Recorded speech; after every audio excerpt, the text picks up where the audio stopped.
மார்க்கத்தின் மீது எந்த மக்களுக்கும் ஒரு பிடிமானமோ பிடிப்போ கிடையாது. மார்க்கம்ங்கிறது சும்மா ஒரு கருவேப்பிலை போட்டு தாளிக்கிற மாதிரிதான். நம்ம என்ன விரும்புறோமோ அதை நாம செய்வோம்.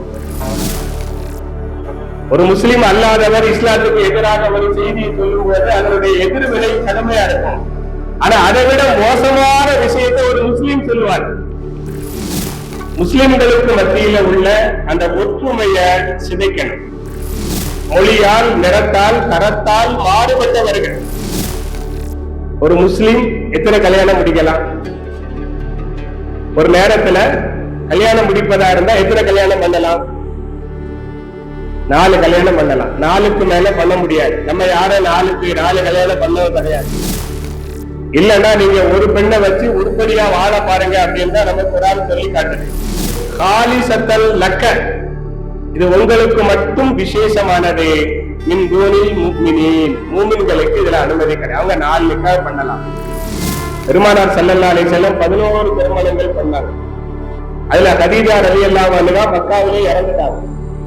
அப்புறம் ஸைனப் பின்த் ஹுஸைமாங்கிற பெண்மணி மதீனால இறந்துட்டாங்க. மொத்தம் 9 மனைவிமார், 11 மனைவி தான் நிக்காஹ் பண்ணது. ஆயிஷா ரலியல்லாஹு அன்ஹா அதை பெருமையாக சொன்னாங்க.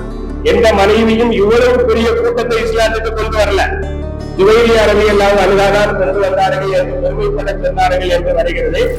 இது மாதிரி காரணங்களுக்கு தான் திருமணம் முடித்தார்கள். தங்கள் ஆசைக்காக, தங்களுடைய இன்பத்திற்காக அவர்கள் திருமணம் முடிக்கல.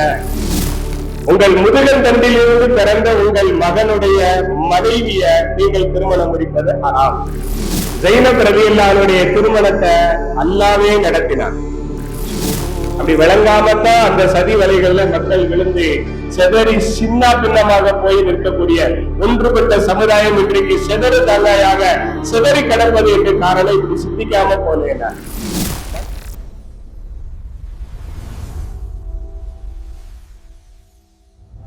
பிஸ்மில்லாஹிர் ரஹ்மானிர் ரஹீம்.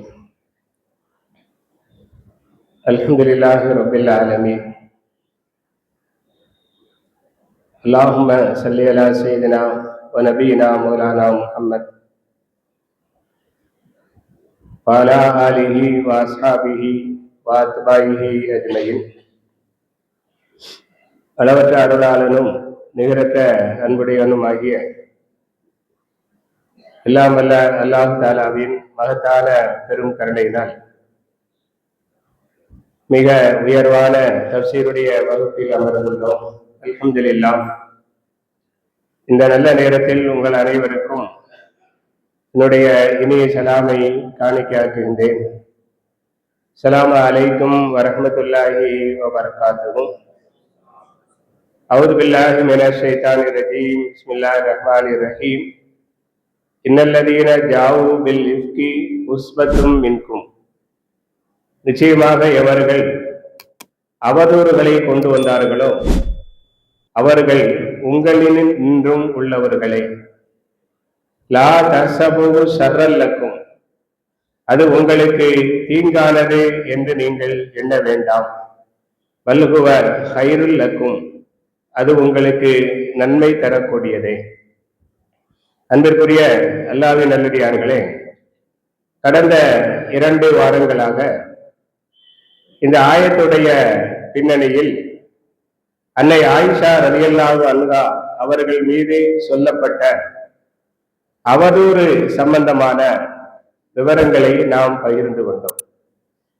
இந்த அவதூறுக்கு பின்னால் யார் இருக்கிறார் என்று சொன்னால், நயவஞ்சகர்கள் என்ற முனாஃபிகீன்கள் இருக்கிறார்கள். அவர்களில் மிக முக்கியமாக அப்துல்லாஹ் இப்னு உபை இப்னு சலூல் என்று சொல்லக்கூடிய ஒரு மனிதர் இருக்கின்றார். அவர்தான் இந்த பிரச்சனைக்கும் இது அல்லாத அத்தனை பிரச்சனைகளுக்கும் காரணமாக, அடித்தளமாக இருந்தவர்.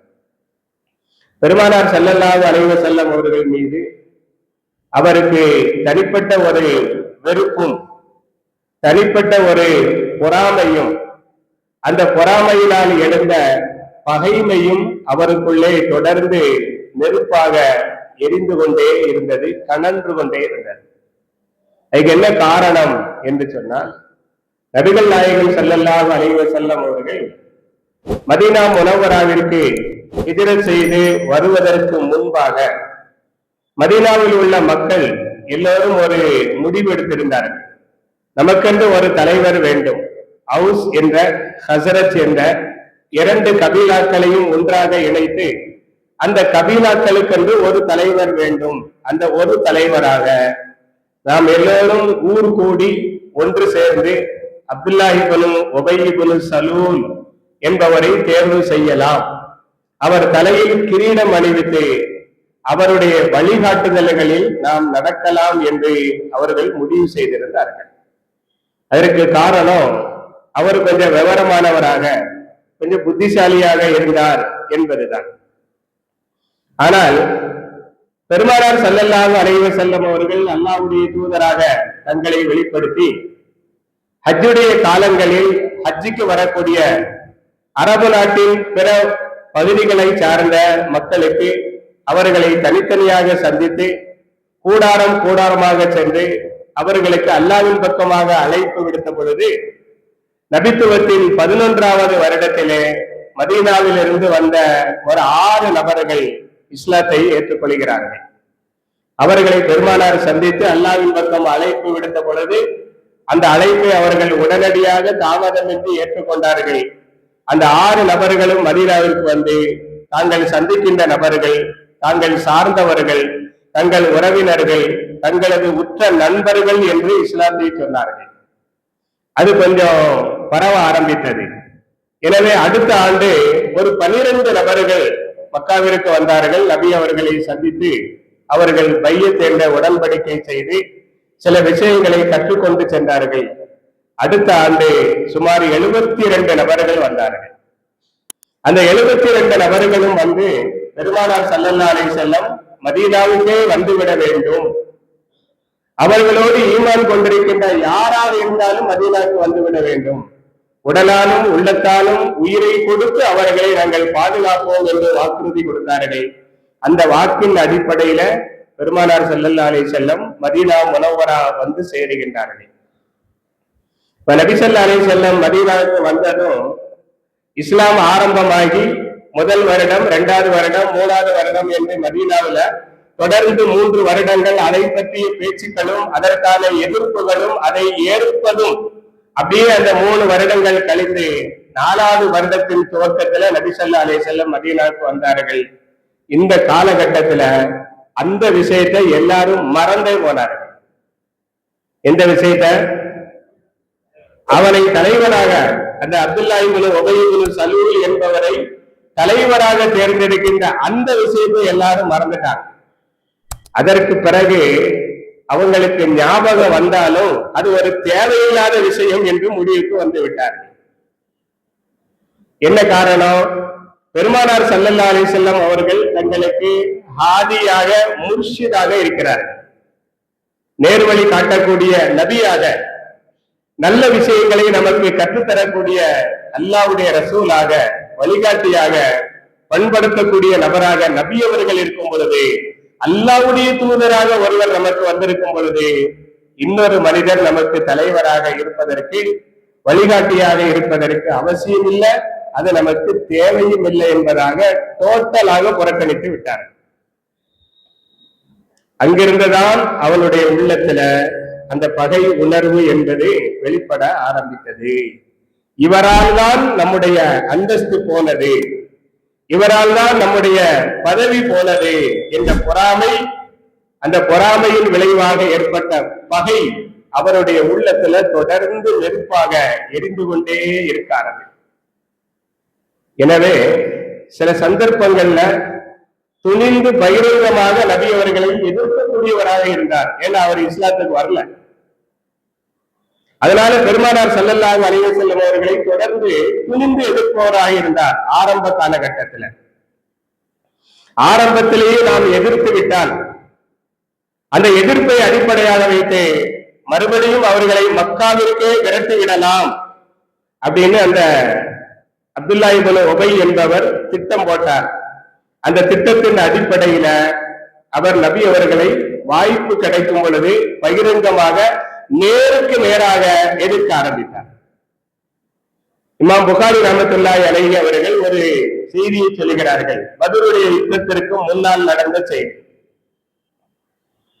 நபிகள் நாயகம் ஸல்லல்லாஹு அலைஹி வஸல்லம் அந்த மதீனாவுடைய அன்சாரிகளின் தலைவர்களில் மிக முக்கியமானவராக இருந்த ஸஅத் பின் உபாதா ஹஸரத் என்ற கபீலாவினுடைய மாபெரும் தலைவர்.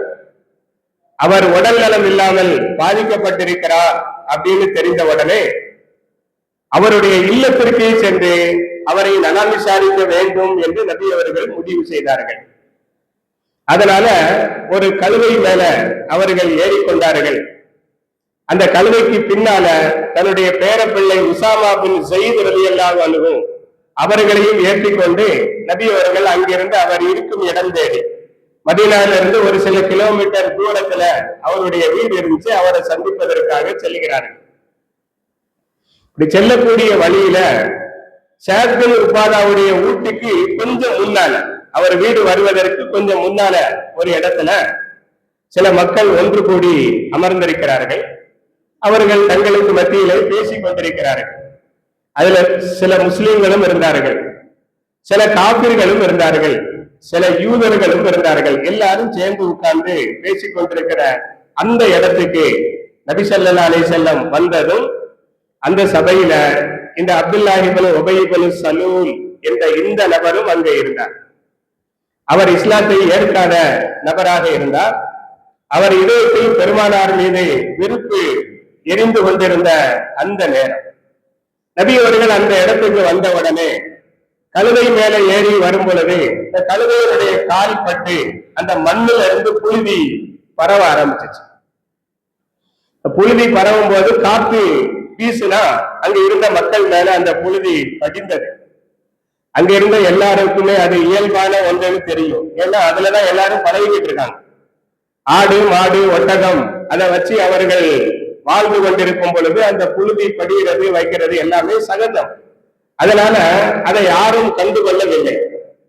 ஆனா அந்த இயல்பான ஒரு விஷயத்த எல்லோரும் ஏற்றுக்கொண்டு மௌனமாக இருந்த அந்த நேரத்துல இந்த அப்துல்லாஹ் இப்னு உபை என்பவர் மட்டும் பெருமானார் ஸல்லல்லாஹு அலைஹி வஸல்லம் அவர்களை பார்த்து தன்னுடைய மூக்கை விரலால் மூடிக்கொண்டு பிடித்துக் கொண்டு லா துகப்பிரு அலைனா, எங்க மேல புழுதியை வாரி நீங்கள் இறைக்காதீர்கள் அப்படின்னு சொன்னார்.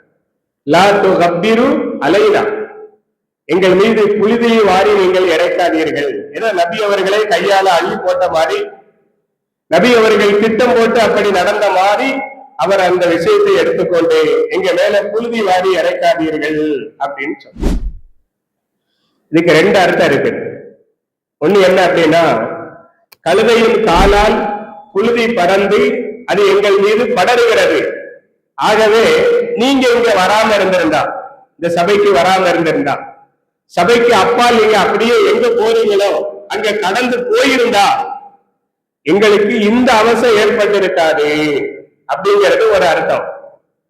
இரண்டாவது அர்த்தம் என்னன்னா, நீங்க மதீனாவுக்கு வர்றதற்கு முன்னால மக்கள் என்னை தலைவனாக ஏற்பதில் தெளிவான முடிவில் இருந்தார்கள். நீங்க வந்ததுனால அந்த தெளிவு மாறி போய் எல்லாரும் குழம்பி போயிட்டாங்க. உங்கள் வருகை என்னும் புழுதி என் புகழை மறைத்து விட்டது, உங்கள் வருகை என்னும் புழுதி என்னுடைய புகழை மறைத்து விட்டது என்று மறைமுகமான ஒரு கருத்தை அவர் அதன் மூலம் வெளிப்படுத்துகிறார். இந்த விஷயம் அங்கிருந்த யாருக்கு புரிந்ததோ புரியலையோ, ஆனா பெருமானார் ஸல்லல்லாஹு அலைஹி வஸல்லம் அவர்களுக்கு நன்கு புரிந்து விட்டது. ஆனாலும் அவர் பொறாமையால் பேசுகிறார் என்பதை விளங்கிய பெருமானார் ஸல்லல்லாஹு அலைஹி வஸல்லம் பொறுமையோடும் சகிப்புத்தன்மையோடும் அந்த விஷயத்தை கடந்து விட்டார்கள். பிறகு அங்கு இருந்த மக்களை பார்த்து, நான் அல்லாஹ்வுடைய தூதராக வந்திருக்கிறேன், உங்களை அல்லாஹ்வின் பக்கம் அழைக்கிறேன் என்று அவங்களுக்கு சலாம் சொல்லி இந்த செய்தியை சொல்லி குர்ஆனுடைய சில ஆயத்துக்களை ஓதி காட்டினார்கள். அதுல இருந்த மூமின்களுக்கு அது ஒரு மகிழ்ச்சியான செய்தியாக இருந்தது. மற்ற காபிர்களுக்கு யூதர்களுக்கு அது ஒரு சிந்தனையை தூண்டுகின்ற விஷயமாக அமைந்திருந்தது. ஆக மொத்தத்தில் அங்கிருந்த மக்களுக்கு ஒரு தாவத்தை, அல்லாஹ்வின் பக்கம் அழைக்கின்ற ஒரு பணியை பெருமானார் ஸல்லல்லாஹு அலைஹி வஸல்லம் அவர்கள் மேற்கொண்டார்கள். ஆனா எல்லாரும் அமைதியா இருக்காங்களா அப்படின்னு டென்ஷன் ஆன அந்த அப்துல்லாஹ் இப்னு உபை இருக்கிற முஸ்லிம்கள்ல இன்னும் ஒரு 4 பேர் இந்த இடத்துல இஸ்லாத்தை ஏற்றுக்கொண்டுவாங்களோ அப்படிங்கிற ஒரு பொறாமையில, ஒரு வேகத்துல, அவர் கோபத்தோடும் டென்ஷனோடும் அந்த இடத்தில் நபி அவர்களுக்கு தன்னுடைய எதிர்ப்பை பகிரங்கமாக காட்டுகிறார். எப்படி என்றால், யா அய்யுஹல் மர்ஊ இன்னஹு லா அஹ்ஸன மிம்மா தகூலு, ஏ மனிதரே, ரசூலுல்லாஹ்னு சொல்லல, முஹம்மதேன்னு சொல்லல, இந்த ரெண்டுக்கு அப்பாற்பட்டு ஏ மனிதரே அப்படின்னு நம்ம பாஷையில சொல்ல போறதா, இந்தப்பா ஏ அப்படின்னு சொல்ற மாதிரி, அல்லது ஐயா இங்க பாருங்க அப்படின்னு சொல்ற மாதிரி சாதாரணமாக நபி அவர்களை எடை போட்டு நீங்க சொல்ற விஷயம் ஒண்ணும் நல்ல விஷயம் கிடையாது. லா ஹஸன மிம்மா தகூல், நீங்க சொல்லக்கூடிய விஷயம் ஒன்றும் நல்ல விஷயம் கிடையாது, என் பார்வையில் அது உண்மையாகவும் தெரியவில்லை. இன்கான ஹக்கன், ஒருவேளை அது உண்மையாக இருந்தால் பலா துப்தீனா பிஹி, அதை சொல்லி இந்த இடத்துல வந்து எங்களை நீங்க கஷ்டப்படுத்தாது. நாங்க எல்லாரும் சேர்ந்து இருக்கோம், உங்க ஆளு மட்டும் இங்க இல்ல, உங்களை ஏற்றவர்கள் மட்டும் இல்ல, உங்களை ஏற்காதவர்களும் இருக்கிறார்கள், உங்களை எதிர்க்கிறவர்களும் இருக்கிறாங்க. நாங்க உட்கார்ந்து 4 விஷயத்தை பேசி கொடுக்கிற இடத்துல நீங்க வந்து மனஸ்தாபத்தை உண்டாக்குற மாதிரி எதையாவது ஒன்றை சொல்லி எங்களை நீங்க கஷ்டப்படுத்தாதீங்க, சங்கடப்படுத்தாதீங்க. எந்த அளவுக்கு வார்த்தையை கடுமையா பயன்படுத்துறாருன்னா, நீங்க சொல்றது ஒருவேளை உண்மையாகவே இருந்தாலும் அதை இங்க வந்து கஷ்டப்படுத்தாதீங்க சொல்லி உங்க இடத்துக்கு போங்க, யார் அங்க வாராங்களோ அவங்களுக்கு சொல்லுங்க. அதை சொல்லும் போது அவர் எப்படி சொல்றாருன்னா, பக்சுஸ் அலைகி, உங்களை தேடி யாரு வராங்களோ அவங்களுக்கு கதையா அளந்து விடுங்க. பக்சுஸ் அலைகி அப்படின்னா அவருக்கு நீங்க கதையா சொல்லி அளந்து விடுங்க, ஏன்னா அவங்க எதை வேணாலும் நம்புவாங்க அப்படின்னு அந்த வார்த்தைக்குள்ள பல விஷயங்களை உள் வைத்து இப்படி ஒரு விஷயத்தை அவர் பேசுகின்றார். இதை யாரு சொன்ன வார்த்தை, யாரு சொன்ன மாதிரி வார்த்தைன்னா மக்காவுல அபூஜஹல் சொன்ன மாதிரி வார்த்தை. நபி அவர்கள் எல்லாரும் இருக்கிற இடத்துல வந்து அல்லாஹ்வின் பக்கம் அழைத்த பொழுது அந்த இடத்துல எல்லாரும் சும்மா இருக்கும் போது அபூஜஹல் மட்டும் எழுந்து சொன்னா, நான் உங்களை மடையராக நினைக்கலையே, உங்களை நான் மடையராக நினைக்கலையே, நீங்க சொல்றத பார்த்தா எனக்கு சிந்தனை மாறுதேங்கிற மாதிரி நக்கலும் நையாண்டியுமாக நான் உங்களை மடையராக நினைக்கலையே, மாக்குந்த ஜகூலா, நீங்கள் ஒன்றும் முட்டாள் கிடையாத, நீங்க சொல்ற விஷயம் உண்மையா இருந்தா அத உங்கள்ட்ட வர்றவங்கள்ட்ட சொல்லுங்க, நாங்க எப்ப உண்மைன்னு நினைக்கிறோமோ அப்ப வந்து உங்கள்ட்ட பாக்குறோம் அப்படின்ட்டு நபி அவர்களை அந்த இடத்துல முகத்துக்கு நேராக அவமரியாதையை சொன்னவன் அபூஜஹல். அப்பதான் நபி ஸல்லல்லாஹு அலைஹி வஸல்லம் சொன்னாங்களா, நான் முட்டாள் கிடையாது, வல்ல அந்த மின்னுகும், ஆனா நீ முட்டாள்கள்ல ஒருத்த அப்படின்னு சொன்னான். அப்பதான் அவன் பேரு அபூஜஹல், மடையனின் தந்தை அப்படின்னு பேரு வருது. அது மாதிரியான ஒரு விஷயத்த அவன் இந்த இடத்துல அப்துல்லாஹ் இப்னு உபை சொல்லி நபி அவர்களை சங்கடப்படுத்துறார். ஏற்கனவே ஒரு வார்த்தையை சொல்லிட்டார், எங்க மேல புழுதி வாரி இறைக்காதீங்க அப்படின்னு. இப்ப 2வது இப்படி சொன்னவரு நபி அவர்களுக்கு இன்னும் அது வருத்தத்தை கொடுத்துச்சு. ஆனா அங்கிருந்த சஹாபி அப்துல்லாஹ் இப்னு ரவாஹா ரலியல்லாஹு அன்ஹு, ஒரு அன்சாரி சஹாபி, அவர் எழுந்து சொன்னார், யார சொல்லலாம், நீங்க சொல்ற விஷயம் நிச்சயம் நன்மையான விஷயம், மிக மிக உண்மையான விஷயம், எங்களுக்கு நிறைய சொல்லுங்க, நாங்கள் அதை கேட்டு பயன்பெறுகிறோம் அப்படின்ட்டு இவருக்கு மறுப்பு தெரிவிக்கக்கூடிய வகையிலும் நபி அவர்களுக்கு மன ஆறுதல் தரக்கூடிய வகையிலும் அந்த வார்த்தையை சொன்னாரு. அந்த இடத்துல கொஞ்சம் மன கசப்பும் சலசலப்பும் ஏற்பட ஆரம்பித்தது. அந்த அப்துல்லாஹ் இப்னு உபை எதை நினைச்சாரோ அது நடந்தது என்று நினைத்த நபி அவர்கள் அதை நடக்க கூடாது என்று எல்லாரையும் அமைதிப்படுத்திவிட்டு அந்த இடத்தை விட்டு வேகமாக கடந்து செல்கிறார்கள். ஸஅத் பின் உபாதா அவர்களை நலம் விசாரித்து விட்டு இங்க நடந்த விஷயத்தை அவர்கள் சொல்லி, அவர் இப்படியெல்லாம் சொன்னார் என்று நபி அவர்கள் மன வருத்தப்படும் பொழுது அந்த ஸஅத் பின் உபாதா ஆறுதல் சொல்லக்கூடிய வகையில் சொன்னார், நாயகமே, அதுக்கு என்ன காரணம்னா உங்க மேல அவருக்கு இருந்த ஒரு சின்ன மனஸ்தாபம் தான், அவர் பதவிய நீங்கள் பறித்து விட்டதாக நினைக்கிறார், அதனால் உங்கள் மீது தன்னுடைய அதிருப்தியை இப்படி வெளிப்படுத்துகிறார், நீங்க அதை பெருசா எடுத்துக்கொள்ளாதீர்கள் அப்படின்னு அவர் ஆறுதல் சொன்னார் என்ற ஒரு நீளமான சம்பவம் புகாரி ஷரீஃப்ல 5231வது ஹதீஸாக பதிவு செய்யப்பட்டிருக்கிறது. இது பத்ருடைய யுத்தத்துக்கு முன்னால தன்னுடைய எதிர்ப்பை பகிரங்கமாக அவர் வெளிப்படுத்தினார் அப்படிங்கிறதுக்கான ஒரு செய்தி. பத்ருடைய வெற்றி ஏற்பட்ட பொழுது அந்த முனாஃபிக்குடைய நிலை மாறுகிறது. சாதாரணமான ஆட்கள் 4 நாள் தங்கியிருப்பாங்க, அப்புறம் துண்ட காலம் துணிய காலம் மதீனா விட்டுட்டு ஓடிடுவாங்க. அவங்கள ஓட ஓட விரட்டுவதற்கு நாம என்னென்ன எதிர்ப்புகள் எல்லாம் பண்ண வேண்டுமோ அதெல்லாம் பண்ணலாம் நினைச்சுக்கிட்டு இருக்கும் போது யாருமே எதிர்பார்க்காத ஒரு மகத்தான வெற்றி, ஒரு பெரும் படைய, ஒண்ணுமே இல்லாத 313 சஹாபாக்கள் போய் அவங்கள விரட்டி அடிச்சு வெற்றி கண்டார்கள். உடனே முதல் முறையாக இந்த அப்துல்லா இப்னு உபையுடைய உள்ளத்துல ஒரு பயம் வர ஆரம்பிச்சிருச்சு. இவங்க நாம நினைச்ச மாதிரி சாதாரண ஆள் கிடையாது, அதனால நாம கொஞ்சம் அடக்கி வாசிக்கணும் அப்படின்ட்டு அந்த எதிர்ப்பை முதல்ல நேரடியாக காட்டுவதை கைவிட்டார். 2வது, அவர் தன்னை ஒரு முஸ்லீமாக காட்டிக்கொண்டார். ஏன்னா எந்த ஒரு எதிர்ப்பையும் முஸ்லிம் அல்லாதவர்கள் வெளிப்படுத்தும் பொழுது அதனுடைய எதிர்வினை கடுமையாக இருக்கும்.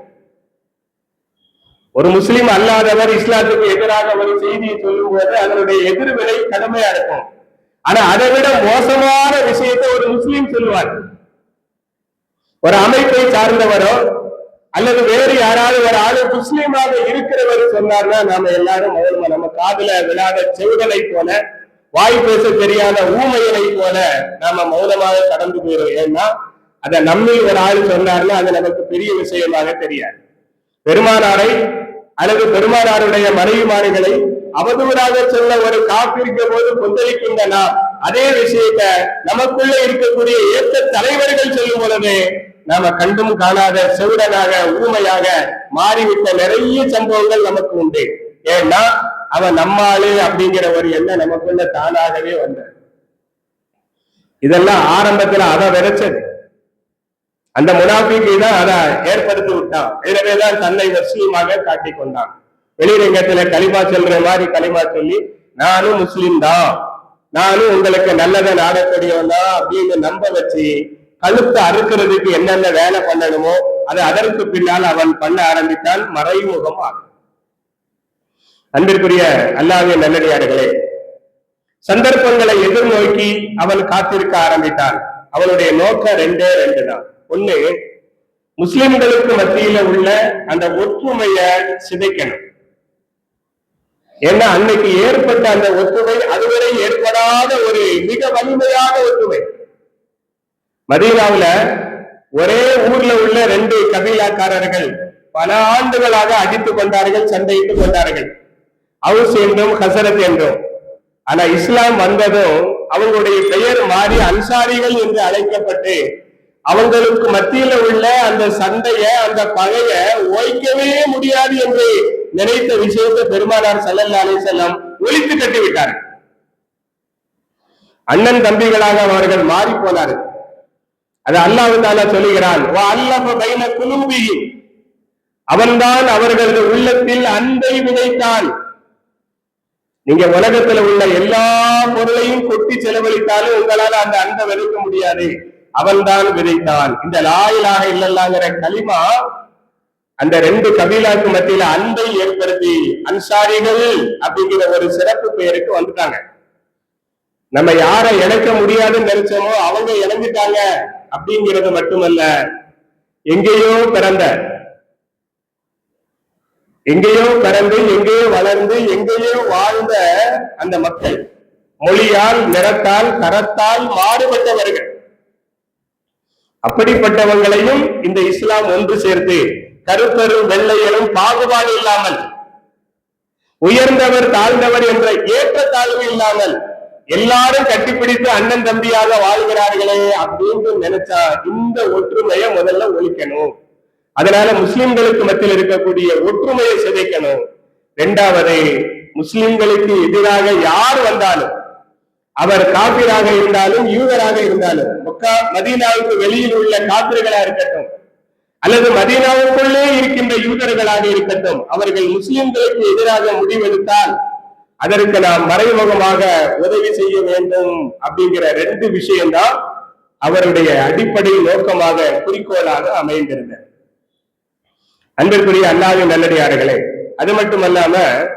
நபி ஸல்லல்லாஹு அலைஹி வஸல்லம் அவர்கள் மீது ஏதாவது ஒரு அவதூறை வெளிப்படுத்தணும், அவர்கள் மீது ஏதாவது ஒரு குற்றச்சாட்டை முன் வைக்கணும்.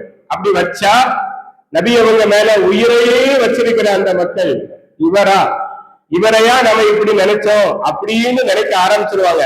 அப்படி ஒரு எண்ணம் வந்துட்டாலே அது நபி அவர்களுக்கு ஒரு பெரும் தோல்வியாக மாறிவிடும். எனவே நபி அவர்கள் மீது அவமரியாதையான மதிப்பு குறைவான விஷயத்தை நாம் ஏற்படுத்த வேண்டும் அப்படின்னு சொல்லி அவர் எதிர்பார்த்தார்.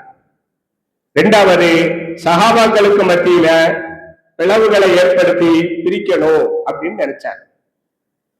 கந்தகுடைய யுத்தம் முடிந்த பிறகு நபி ஸல்லல்லாஹு அலைஹி வஸல்லம் அவர்கள் ஸைனப் பின்த் ஜஹஷ் ரலியல்லாஹு அன்ஹா அவங்களை திருமணம் முடிக்கிறாங்க. நபி ஸல்லல்லாஹு அலைஹி வஸல்லம் சொந்த மாமி மகள், நபியுடைய வளர்ப்பு மகனாகிய ஸைத் பின் ஹாரிஸா ரலியல்லாஹு அன்ஹு தான் அவங்களை திருமணம் முடிச்சிருந்தாங்க. நபி அவங்களை திருமணம் செஞ்சு வச்சாங்க. ஸைத் பின் ஹாரிஸா அடிமையாக இருந்து விடுதலையானவர்.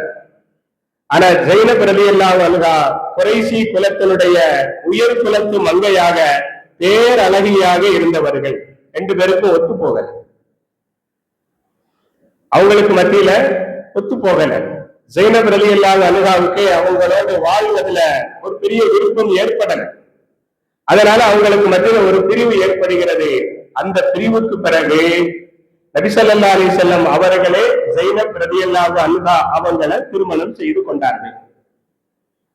இந்த விஷயத்தை அடிப்படையாக வச்சு ரெண்டு ஃபித்னாக்களை, ரெண்டு குழப்பங்களை அந்த அப்துல்லாஹ் இப்னு உபை இப்னு சலூல் என்பவர் ஏற்படுத்துகின்றார்.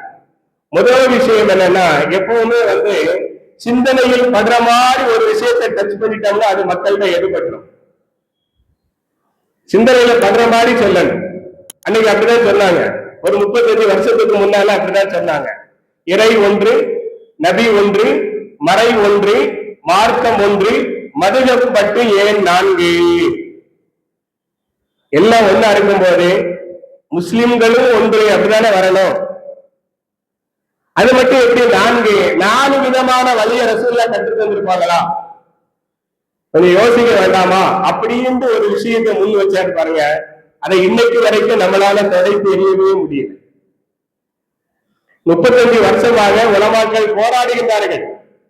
மதுகப்பு மிக நல்லது, அது நபி வழிதான், அதில் எந்த மாற்று கருத்தும் இல்லை அப்படிங்கிற விஷயத்தை எடுத்து வைத்து 35 வருடங்களாக உண்மையை நிலைநாட்டுவதற்காக, அந்த உண்மையை கீழே சாய விடாம காப்பாற்றுவதற்காக உலமாக்கள் தொடர்ந்து போராடினாலும் அது முடியல.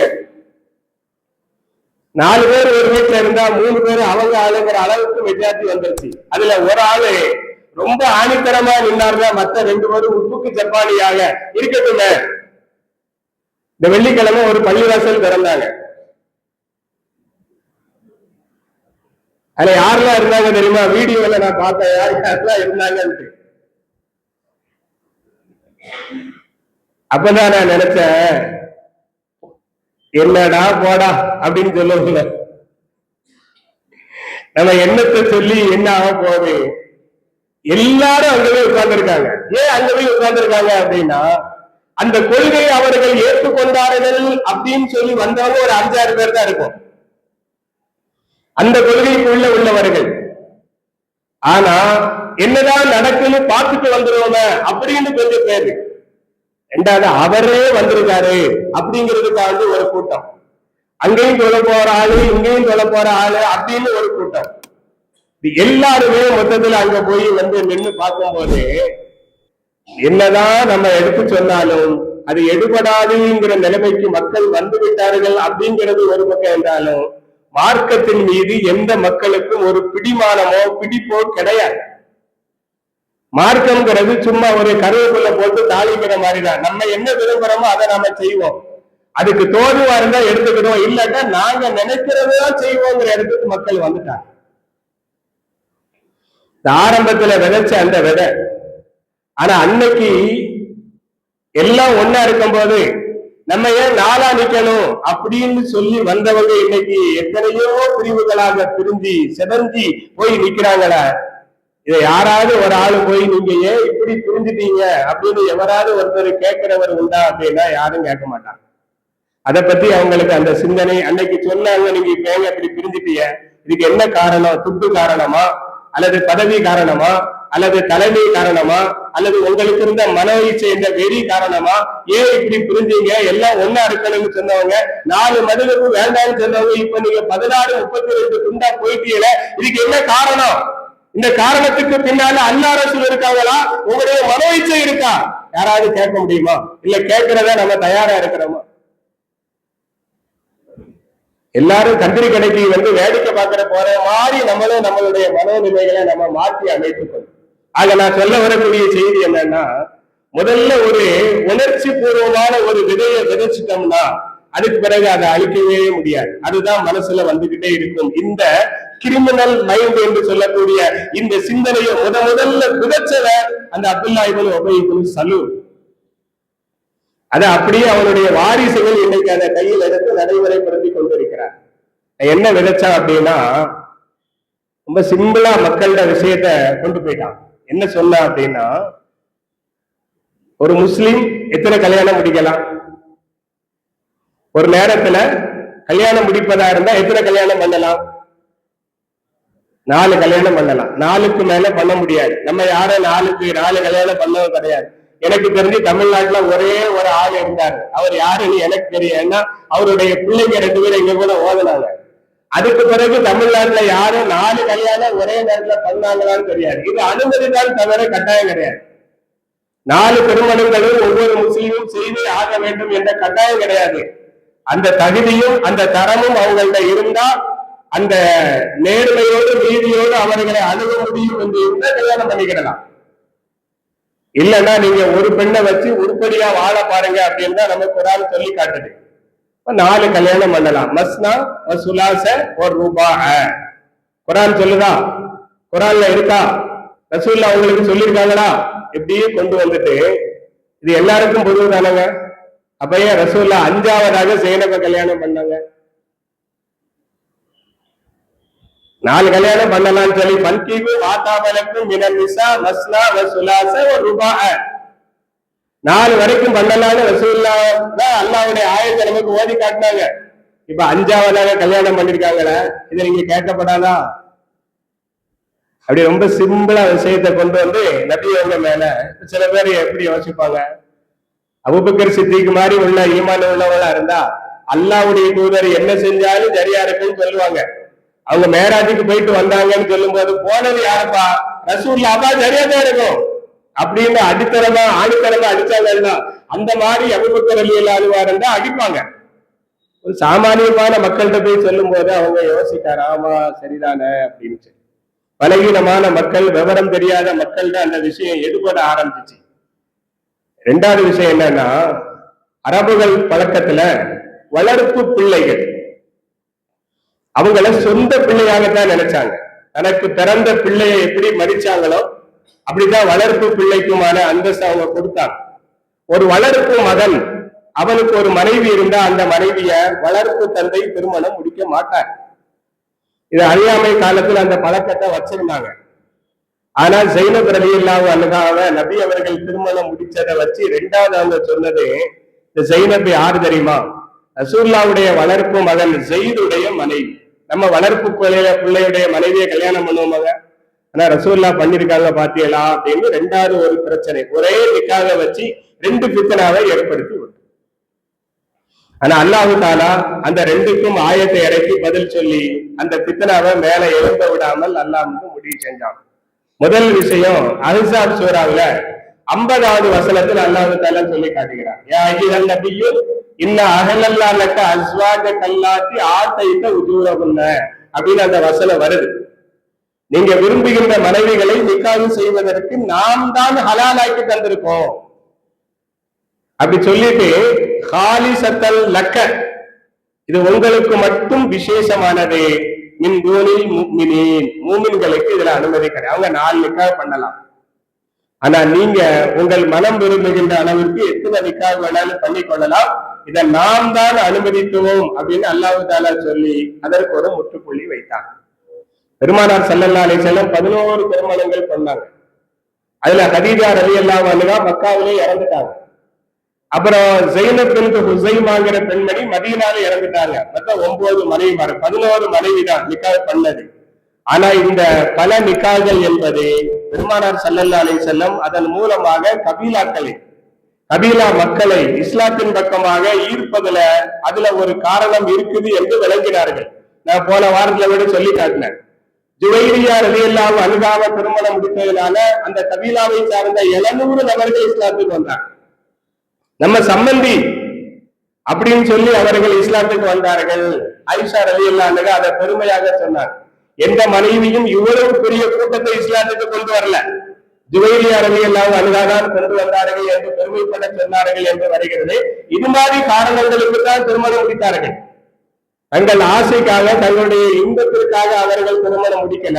அதனால இது நான்கு அனுமதி கொடுத்துதான் நபி அவர்கள் செய்கிறார்கள் என்று அல்லாஹ் தஆலா ஆயத் இறக்கினார். இரண்டாவது விஷயம் என்னன்னா, வளர்ப்பு பிள்ளையுடைய மகனை திருமணம் முடித்தா அது குற்றமா அப்படின்னு கேட்டா அது குற்றம் கிடையாது. ஏன்னா வளர்ப்பு மகன் சொந்த மகனே கிடையாது. இஸ்லாத்தை பொறுத்த வரைக்கும் வளர்ப்பு மகனை தவிர சொந்த மகனாக ஆக முடியாது. அமாஜால அதியாக்கும் அபுனாக்கும், அதே சூறாவுடைய ஆரம்பத்தில் அல்லாஹ் சொல்லுகிறார், வளர்ப்பு பிள்ளைகளை அல்லாஹ் உங்களது சொந்த பிள்ளைகளாக ஆக்கவில்லை. அதன் மூலம் அவங்க சொத்துக்கு வாரிசாக முடியாது. வளர்த்தவர் சொத்து கொடுத்தா அது செல்லும், ஆனா இவர் உரிமை கோர முடியாது. நான் அவருடைய வளர்ப்பு மகன், அவர் சொத்துல பங்கு எனக்கு தான் அப்படின்னு சொல்லி உரிமை கோர முடியாது. வளர்ப்பு மகன் சொந்த மகனாக ஆக முடியாது. அல்லாஹ் தஆலா அதை தெளிவுபடுத்திட்டான். ஜாகிலியத்துல நீங்க ஒருத்தரை எடுத்து வளர்த்திருக்கலாம், சொந்த புள்ள மாதிரி வளர்த்திருக்கலாம், அதுல ஒன்றும் தப்பு கிடையாது. ஆனா அது சொந்த புள்ள இல்ல என்று நீங்கள் புரிந்து கொள்ள வேண்டும். சொந்த மகனின் மனைவிய, அதாவது மருமகளை ஒரு தந்தை மாமனார் திருமணம் முடிக்க கூடாது. அது அல்லாஹ் குர்ஆன்ல தெளிவா சொல்றான். உங்கள் முதுகன் தண்டிலிருந்து பிறந்த உங்கள் மகனுடைய மனைவிய நீங்கள் திருமணம் முடிப்பது ஹராம். இதுல சொந்த மகன் இடம் பெறுவார், பால்குடி மகனும் இடம் பெறுவாங்க.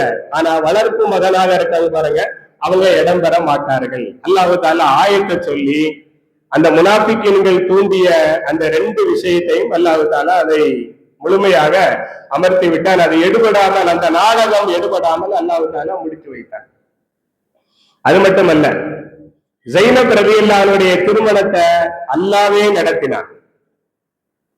பலம்மா கலா ஸைதுன் மின்ஹா வத்தரன் ஸப்பத்தினாக்கரா, ஸைது தலாக் விட்டதும் அந்த ஸைனபை நாம் தான் உங்களுக்கு திருமணம் செய்து வைத்தோம் அப்படின்னு அல்லாஹ். அதை வேற யாரும் முன்னிட்டு நடத்தல, அல்லாஹ்வே நடத்தினான். எனவேதான் ஸைனப் ரலியல்லாஹு அன்ஹா சொல்லுவாங்க, அந்த மனைவிமார்கள் ஒன்னா சேர்ந்து உட்கார்ந்து இருக்கும் போது 9 பேரும் உட்கார்ந்து பேசிக்கிட்டு இருக்கும் போது அவங்களுக்கு மத்தியில யாரு பெரிய ஆளு, நீ பெரிய ஆளு, நான் பெரிய ஆளு வரும். அது விரோதத்துக்காண்டி இல்ல, அன்பின் அடிப்படையில சில விஷயங்கள் வரும். உங்க எல்லாத்தையும் விட நான் தான் ரொம்ப கொடுத்து வச்சவா அப்படின்ட்டு ஆயிஷா ரலியல்லாஹு சொன்னாங்கன்னா, ஏன் நான் கொடுத்து வைக்கலையா, எனக்கு இப்படி ஒரு சிறப்பு இருக்குது அப்படின்னு அவங்களுக்கு மத்தியில பேசுவாங்க. அது அன்பினால் வருகின்ற பரிமாற்றங்களை அன்பி வேறொன்றும் இல்லை. ஒரு நாள் ஸைனப் ரலியல்லாஹு அன்ஹாவும் ஆயிஷா ரலியல்லாஹு அன்ஹா பேசிக்கிட்டு இருந்தாங்க. அப்ப ஸைனப் ரலியல்லாஹு அன்ஹா சொன்னாங்க, என் கல்யாணத்தை யார் நடத்தி வச்சா தெரியுமா, அல்லாஹ்வே நடத்தினா அப்படின்னா. அப்ப ஆயிஷா ரலியல்லாஹு சொன்னாங்க, நான் நல்லவள் அப்படிங்கிறத யாரு சொன்னா தெரியுமா, அல்லாஹ்வே சொன்னா. அப்ப உங்களுக்கு அப்படி ஒரு சிறப்பு இருந்தா எனக்கு இப்படி ஒரு சிறப்பு இருக்கு. இது அவர்கள் அன்பினால் சில விஷயங்களை மனம் விட்டு பரிமாறிக் கொள்வார்கள். அப்படி பேசும் பொழுது ஸைனப் ரலியல்லாஹு அன்ஹா சொன்னாங்க அந்த மனைவிமார்கள்ட்ட, உங்களை எல்லாம் ரசூலுல்லாஹ்க்கு யாரு கல்யாணம் கிடைச்சா, ஒண்ணு உங்க அத்தா நின்று வச்சிருப்பாங்க, இல்ல உங்க சகோதரர்கள் அல்லது செச்சா பெரியதா இருந்து பண்ணிருப்பாங்க. ஆனா என்ன யாரு பண்ணி வச்சா தெரியுமா, அல்லாஹ்வே முன்னின்று என்னுடைய திருமணத்தை நடத்தி வைத்தான். அதனால உங்க எல்லாரையும் விட நான் ரொம்ப பாக்கியசாலி அப்படின்னு ஸைனப் ரலியல்லாஹு அன்ஹா பெருமைப்பட சொல்லுவார்கள் என்று இமாம் இப்னு கஸீர் ரஹ்மத்துல்லாஹி அலைஹி அவர்கள் பதிவு செய்கிறார்கள். அப்ப அல்லாஹ் நடத்தி வச்ச அந்த திருமணத்துல குறை காணக்கூடிய அளவுக்கு அந்த ஆள் எடுத்த முயற்சி, இது சாதாரண மனிதர்கள் நம்பும் போது நல்லதானே இருக்குங்கிற மாதிரி இருக்கும். ஆனா அது எதை கிராஸ் பண்ணுது, அல்லாஹ்வுடைய தூதரை எதிர்ப்பதாக, அருள்மறை குர்ஆனை எதிர்ப்பதாக அது கிராஸ் பண்ணுதுங்கிறத நிறைய பேர் என்ன செய்யல விளங்கல.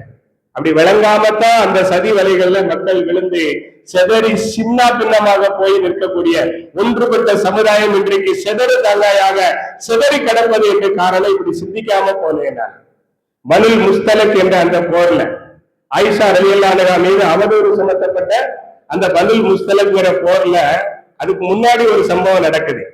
அவதூறு சொல்லப்படுவதற்கு முன்னால ஒரு சம்பவம் என்னன்னா, அங்க தங்கியிருந்த அந்த இடத்துல தண்ணி எடுக்க போன அந்த கிணத்துக்கு பக்கத்துல 2 பேரும் சண்டை போட்டுக்கிட்டாங்க. ஒரு அன்சாரி ஒரு முஹாஜிர், 2 பேரும் தனித்தனி ஆளு, தனி நபர் சண்டை. தண்ணி இறைப்பதுல அவங்களுக்கு மத்தியில் ஏற்பட்ட மனஸ்தாபத்துல ஒருத்தருக்கு சண்டை போட்டுக்கிட்டாங்க. அது கை கலப்பாக ஆகி கீழே கிடந்த எலும்பெடுத்து மண்டையில அடிச்சு போட்டார். அடிச்சது முஹாஜிர், அடி வாங்கினது அன்சாரி. இது ஒரு சாதாரண விஷயம். நபி அவர்கள் வந்து அதை பெருசாக விடாம அவங்க சமாதானம் பண்ணி, நீங்க பேசியிருக்க கூடாது, நீங்க அடிச்சிருக்க கூடாது, எதா இருந்தாலும் என்கிட்ட வந்திருக்கணும் அப்படின்னு சமாதானம் பண்ணி விட்டுட்டாங்க. ஆனா அன்சாரிகளை எல்லாம் ஒரு இடத்துல ஒன்று கூட்டி அவங்க கூடியிருந்த இடத்துக்கு வந்த இந்த அப்துல்லா இப்னு உபை இப்னு சலூல் அவர் என்ன பேசினார்னா, இங்க நடந்த விஷயத்தை எல்லாம் பார்க்கும்போது எனக்கு என்ன தெரிகிறது அப்படின்னா, ஒரு பழமொழி எனக்கு ஞாபகத்துக்கு வருது.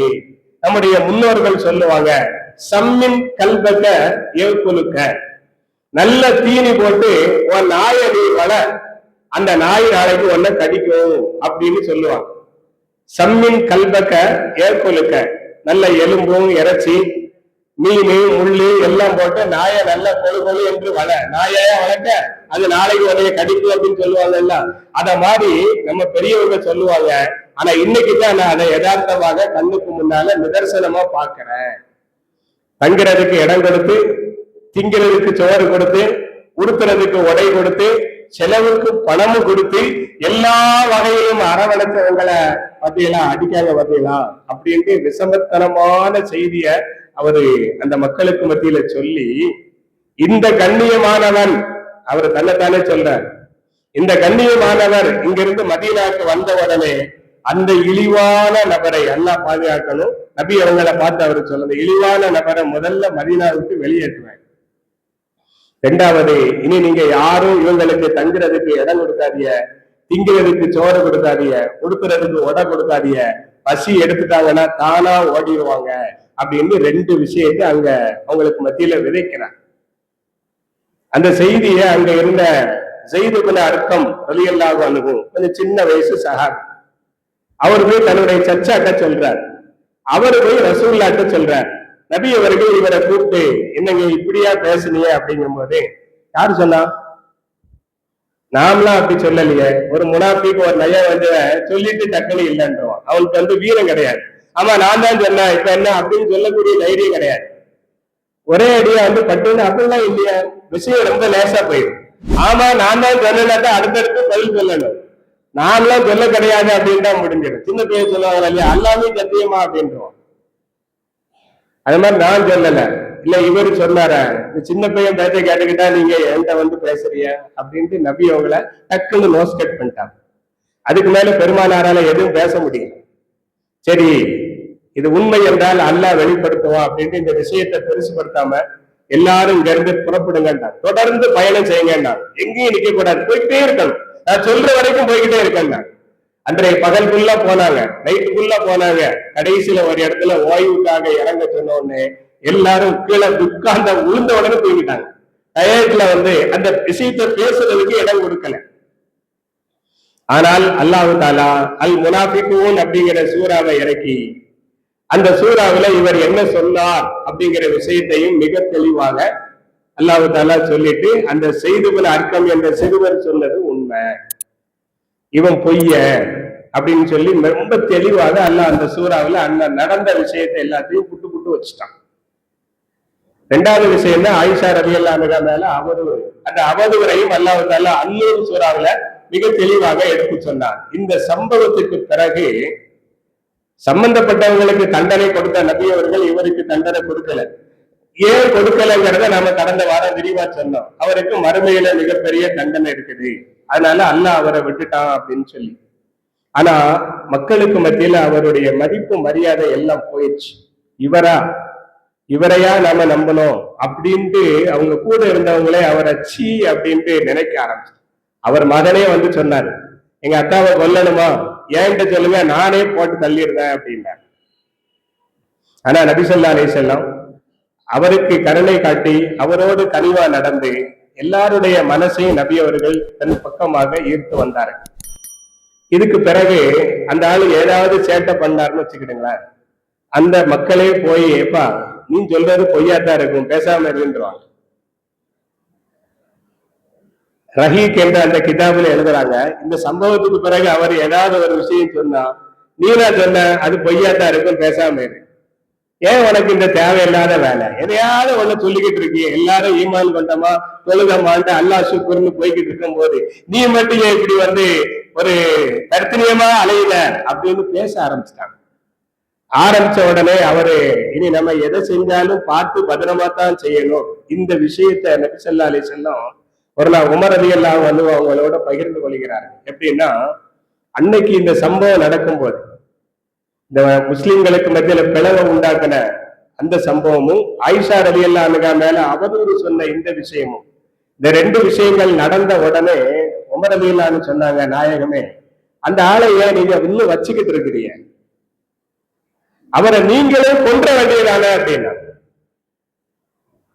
எப்போது என்கிட்ட சொல்லுங்க, நான் போய் கொலை செய்யறேன்னு சொல்ற உமர் ரலியல்லாஹு அன்ஹு நீங்களே கொன்ற வேண்டியதானே, ஏன்னா அல்லாஹ்வுடைய தூதர் செய்யும் போது யாரும் எதிர்ப்பு காட்ட மாட்டாங்க அப்படின்னு சொன்னாங்க. ஆனா நபி ஸல்லல்லாஹு அலைஹி வஸல்லம் அந்த விஷயத்தையும் ஏற்றுக்கொள்ளல. இப்போ அவர் மதிப்பிழந்து போன பிறகு நபி ஸல்லல்லாஹு அலைஹி வஸல்லம் சொன்னாங்களா, உமரே அன்னைக்கு நீங்க என்கிட்ட சொன்னீங்க அந்த ஆளை கொல்லுங்க அப்படின்னு சொல்லி, ஆனா நான் கொல்லல. இப்ப நீங்க சொன்னீங்கன்னு வச்சுக்கோங்களேன், நான் கொன்றுவேன். நாங்க இப்ப அவரை கொலை செய்யுங்கன்னு நீங்க சொன்னீங்கன்னா நான் என்ன செஞ்சிருவேன், கொன்றுவேன். ஏன்னா அன்னைக்கு நான் நீங்க சொன்னதை கேட்ட நான் கொண்டிருந்தேன்னா அவருக்கு ஒரு கூட்டம் ஏற்பட்டது. அந்த அனுதாபத்துல ஒரு கூட்டம் நம்மளை விட்டு பிரிந்து போயிருக்கும். ஆனால் இன்றைக்கு அவர் மதிப்பிழந்து போன பிறகு அவர் கொல்லப்பட வேண்டியவர் என்று எல்லாரும் நினைக்கிற இந்த நேரத்துல நான் அவரை கொலை செய்தால் அதுல எந்த பிரச்சனையும் வராது. ஆனாலும் நான் அவரை கொல்ல மாட்டேன். அவர் வாழும் வரை அவரோடு நாங்கள் கனிவோடும் கருணையோடும் நடப்போம் அப்படின்ட்டு நபியவங்க சொன்னாங்க. அப்பதான் உமர் ரலியல்லாஹு சொன்னாங்களா, ல அம்ரு ரசூலுல்லாஹ் ஆயலமு பரக்கத்தன் மின் அம்ரி உமர், என்னுடைய யோசனையை விட ரசூலுல்லாஹ்வுடைய யோசனையில தான் பெரும் பரக்கத்து இருக்குது. அதை நான் பல தடவை பார்த்திருக்கேன், இப்பவும் உணர்கிறேன் அப்படின்னு அவங்க சொன்னாங்கன்ட்டு ரஹீக்குல் மக்தூம் என்ற கிதாபுல 333வது பக்கத்தில் இந்த சம்பவம் இடம்பெறுவதை பார்க்கிறோம். ஆக உண்மைக்கு எதிராக யாரு செயல்பட்டாலும் அவர்கள் ஒருபொழுதும் உயரவும் முடியாது, அவர்கள் ஜெயிக்கவும் முடியாது. என்றைக்கும் சமூகத்தில் தாழ்ந்து போவார்கள். உண்மை ஒருபொழுதும் தாழாது, அது நிச்சயம் உயர்ந்து நிற்கும் என்பதற்கு விஷயங்கள் எடுத்துக்காட்டு. ஒரு மனிதன் தன்னுடைய வாழ்க்கையில உண்மையை ஏற்காமல் புறக்கணித்தால் அவன் தான் தலையில தானே மண்ணை போட்டுக் கொள்கிறான் என்பதை தவிர வேறொன்றும் இல்லை. அதற்கு இந்த அப்துல்லா இப்னு உபை இப்னு சலூல் மிகச்சிறந்த ஒரு எடுத்துக்காட்டாக அமைந்திருக்கிறார். அல்லாஹ் அவருடைய குணத்தை போன்ற குணத்தை விட்டும் நம்மை பாதுகாத்து உண்மையான ஈமானும் நன்மையான அமல்களும் கொண்டு நல்ல வாய்ப்புகளோடு நம்மை வாழ செய்து அருள் புரிவானாக. வாக்கர்தவான அல்ஹம்துலில்லாஹி ரப்பில் ஆலமீன். அஸ்ஸலாமு அலைக்கும் வரஹ்மத்துல்லாஹி வபரகாத்துஹு.